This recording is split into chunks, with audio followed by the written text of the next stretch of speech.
Ladies and gentlemen, Keith from iRepair Autos. This weekend I was at the dealership and I overheard, and you can see that video up here, but I overheard a customer talking to a service guy about their door lock unlock switch was broken and they were giving them a really high quote for a replacement.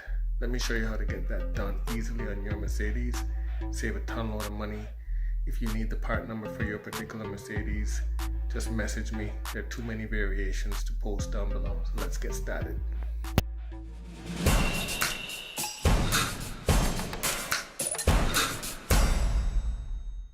Alright, ladies and gentlemen, so on the driver's side door, and this is true for all the other doors, push both locks in, and then there's a little pin right here.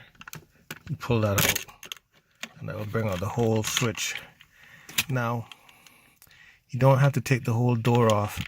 This cable right here can come right out, okay? And I'm doing this one-handed, so I'll show you how to get that done easily. So they made this such that it can just pop right out. So using a pen or another small sharp device, you're gonna depress right inside of the button to release that cable.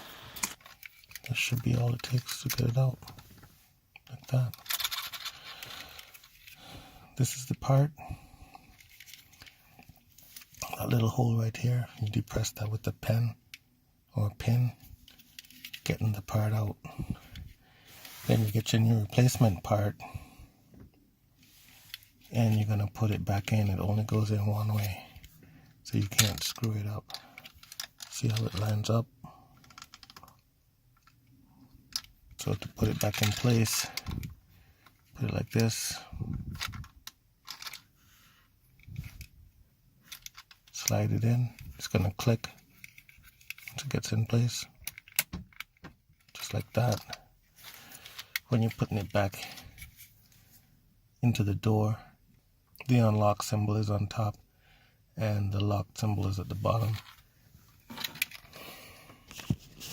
Take special note to securely put your cable back in without crimping it. And then to get it in place, you just hold one finger on the unlock, one finger on the locked, and you press it in place, just like that. Make sure that this little pin goes back into position and test it. Unlocked, locked. As always, everyone, don't forget to like, share, subscribe to my channel if you find these videos helpful. What that does, it pushes my videos up in the search results so that other Mercedes owners, drivers, do-it-yourselfers can find them easier. Thanks and peace out.